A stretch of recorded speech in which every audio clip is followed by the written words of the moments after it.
हर हर महादेव। पितृपक्ष का आरंभ 8 सितंबर से पितृपक्ष श्राद्ध आरंभ हो रहा है और इस साल यह पहला दिन सोमवार पर पड़ा है। यही बात इसे और भी बड़ा बना देती है।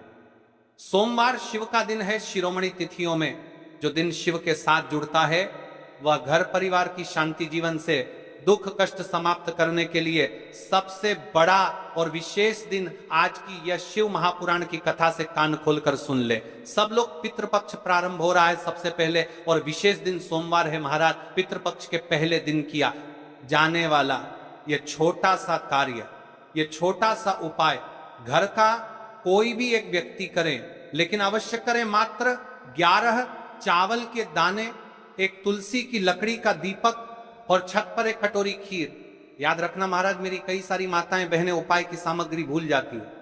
फिर से सुनिए, मात्र 11 चावल, एक तुलसी की लकड़ी का दीपक, अपने पितरों के लिए कटोरी खीर। छत पर सबसे पहले दिन 8 सितंबर सोमवार के दिन सबसे पहले हम पितृपक्ष के बारे में जानते हैं। सुनो महाराज, हमारे पूर्वजों का आशीर्वाद हमारे जीवन की बुनियाद है। जब धरती पर हम पैदा होते हैं, हमारे आगे जो राहें खुलती हैं उनके पीछे हमारे पूर्वजों की छाया रहती है।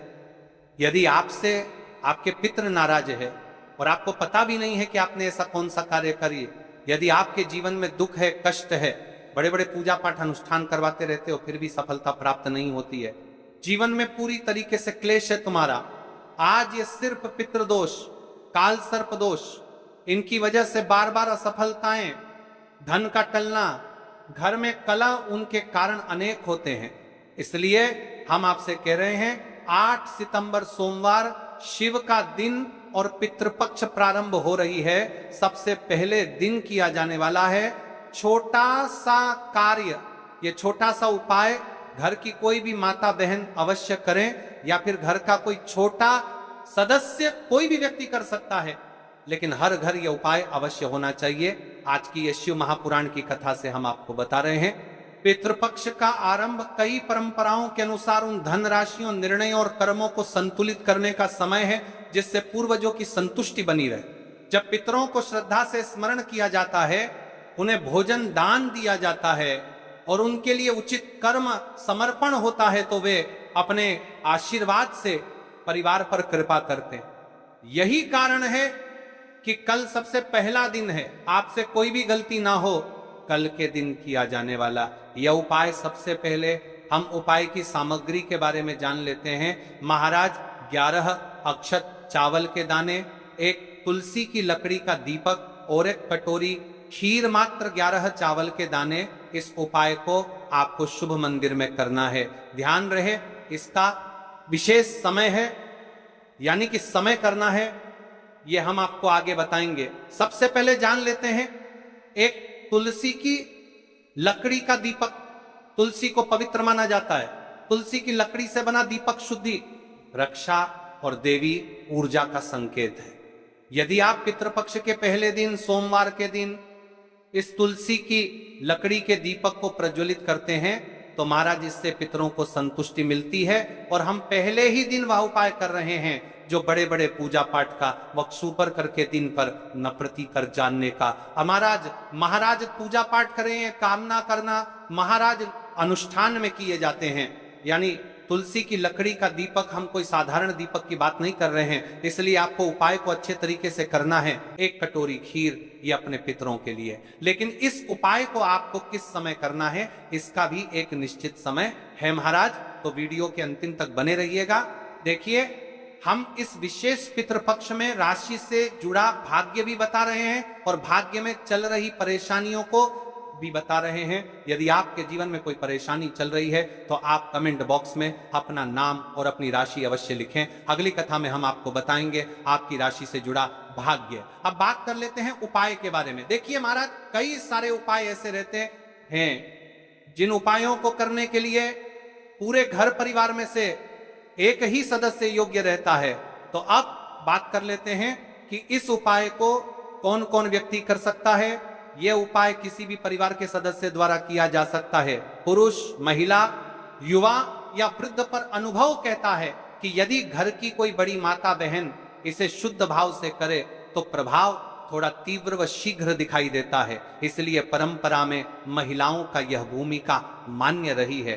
पर यह कोई कठोर नियम जिनके परिवार में धन लाभ टिकता नहीं, जिनके घर में बार बार कलह और झगड़े होते हों, जिनके कार्य अटक जाते हों, जिनके मन में यह संशय रहे कि पुरखों की असंतोष की वजह से बाधाएं हैं। पर ध्यान रहे, ये उपाय किसी के खिलाफ करने के लिए नहीं है, ये अपने ही घर के कल्याण के लिए है महाराज। उपाय की ओर आगे बढ़ने से पहले जान लीजिए, आज की कथा में आया एक पत्र, जिस महिला ने पिछले वर्ष पितृपक्ष प्रारंभ होने से पहले इस उपाय को किया था, उसके साथ क्या चमत्कार हुआ।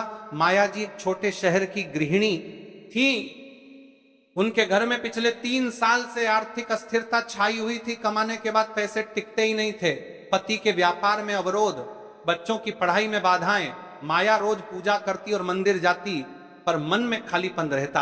8 सितंबर को उन्होंने पति की सलाह से, जो व्यस्त थे, घर की छत पर सादगी से 11 अक्षत, एक तुलसी की लकड़ी का दीपक और एक कटोरी खीर रखी और सबसे पहले मन से अपने पूर्वजों का स्मरण करके कहा, हे मेरे पूर्वजों, यदि किसी प्रकार की असंतोष हुई हो तो क्षमा करो, यह मेरा सादर समर्पण है।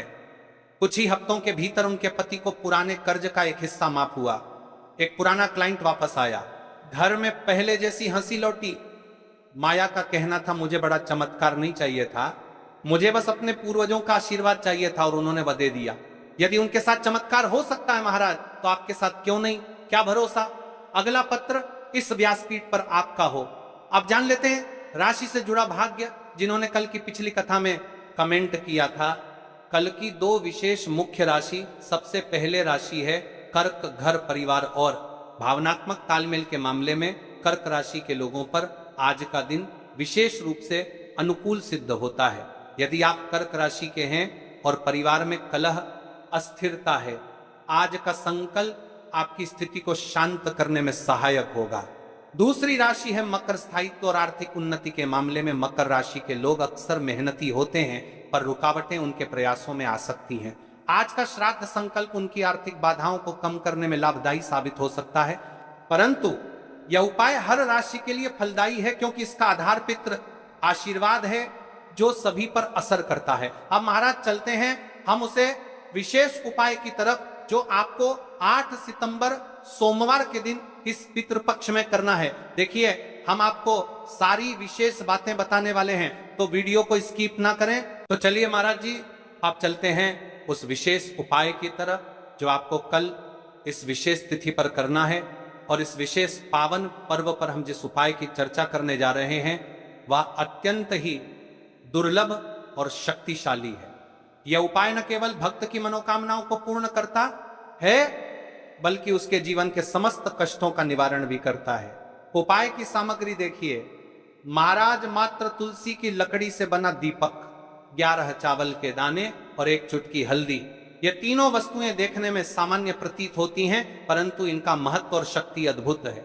जब इन्हें सही विधि से, सच्चे मन और श्रद्धा के साथ शिव मंदिर में प्रयोग किया जाता है, तब यह उपाय अलौकिक परिणाम प्रदान करता है। किसी भी धार्मिक कार्य का प्रारंभ बिना गणपति पूजन के अधूरा है।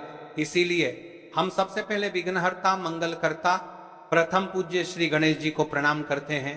हे गणेश जी, हमारे जीवन से विघ्नों का नाश करो, सुख, शांति और समृद्धि प्रदान करो। और आज जो उपाय हम करने जा रहे हैं, उसमें कोई भी बाधा न आने दो। वक्रतुंड महाकाय सूर्यकोटि समप्रभ निर्विघ्नं कुरु मे देव सर्वकार्येषु सर्वदा। देखिए महाराज जी, अब हम बात कर लेते हैं सबसे पहले उपाय के बारे में। तो देखिए, तुलसी की लकड़ी का दीपक, 11 चावल के दाने और 1 चुटकी हल्दी। तो सबसे पहले आपको हम दीपक के बारे में बताते हैं। तुलसी की लकड़ी का दीपक, तुलसी माता का वर्णन शास्त्रों में अत्यंत पवित्र माना गया है। तुलसी के बिना कोई भी पूजन अधूरा है। यद्यपि शिवजी को तुलसी अर्पित नहीं की जाती, परंतु तुलसी की लकड़ी का उपयोग जब दीपक के रूप में किया जाता है, तो यह विशेष ऊर्जा उत्पन्न करती है। यह दीपक भक्त की मनोकामना पूरी करने में सहायक होता है। अब देखिए महाराज जी, 11 चावल के दाने का महत्व जानिए। चावल शुद्धता और समर्पण का प्रतीक है। हर दाना अखंडता और पूर्णता का द्योतक है। 11 अंक स्वयं में शक्तिशाली है। यह एकता, और आध्यात्मिक जागृति का प्रतिनिधित्व करता है। जब 11 चावल शिवलिंग पर अर्पित किए जाते हैं तो यह 11 इंद्रियों का नियंत्रण और शुद्धिकरण करता है। मात्र एक चुटकी हल्दी हल्दी मां भगवती का प्रिय है और यह सौभाग्य, आयुर्वेद और पवित्रता का प्रतीक है।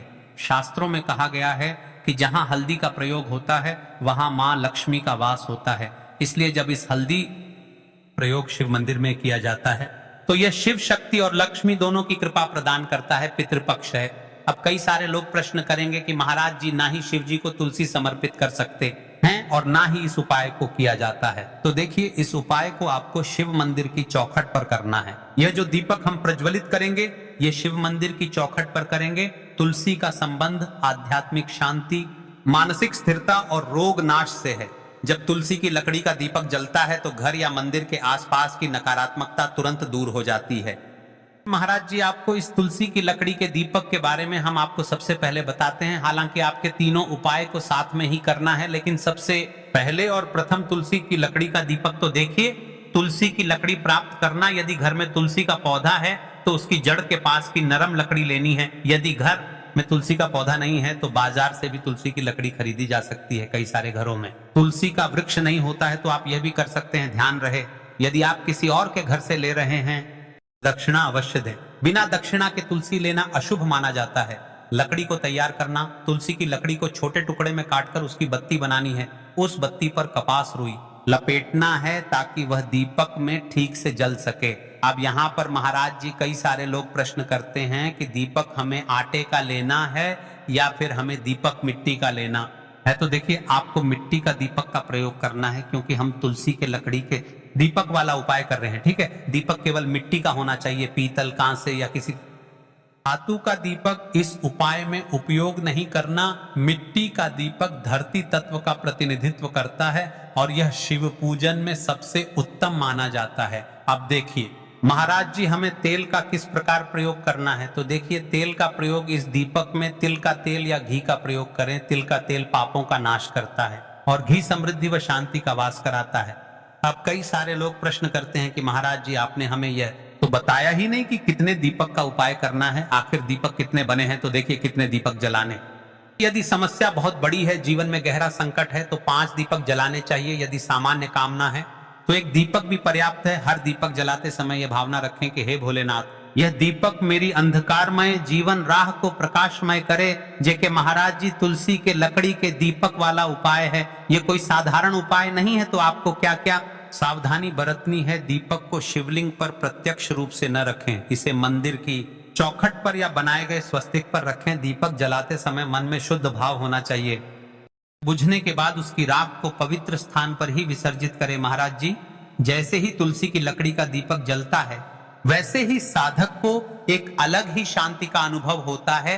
मन का तनाव समाप्त होता है।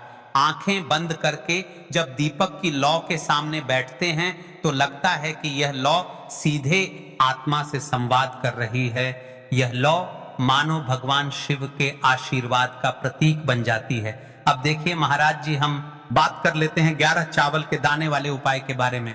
ठीक है, 11 चावल का धार्मिक महत्व। महाराज जी, चावल अन्न भोजन का साधन नहीं है, बल्कि इसे पूर्णता, शुद्धता और अखंडता का प्रतीक माना गया है। वेदों और पुराणों में अन्न को अन्न देवता कहा गया है। अन्नमा ब्रह्मेति व्यजानात्, यह उपनिषद का कथन है, अर्थात अन्न स्वयं ब्रह्म है। इसलिए जब भक्त शिव जी को चावल अर्पित करता है तो वह केवल एक दाना नहीं चढ़ाता, बल्कि अपनी आत्मा और जीवन का समर्पण करता है। अब सबसे महत्वपूर्ण प्रश्न उठता है कि 11 चावल ही क्यों? शास्त्रों में कहा गया है कि मनुष्य के शरीर में 11 इंद्रियां होती हैं। जब भक्त 11 चावल के दाने शिव जी को अर्पित करता है, अपनी 11 इंद्रियों को भगवान को समर्पित करता है। यह समर्पण साधक के भीतर शुद्धि और संयम लाता है। अब देखिए महाराज जी, चावला के दाने कहां से लेने हैं, कैसे लेने हैं, इस बात पर चर्चा कर लेते हैं, क्योंकि कई सारे लोगों को मन में यह भी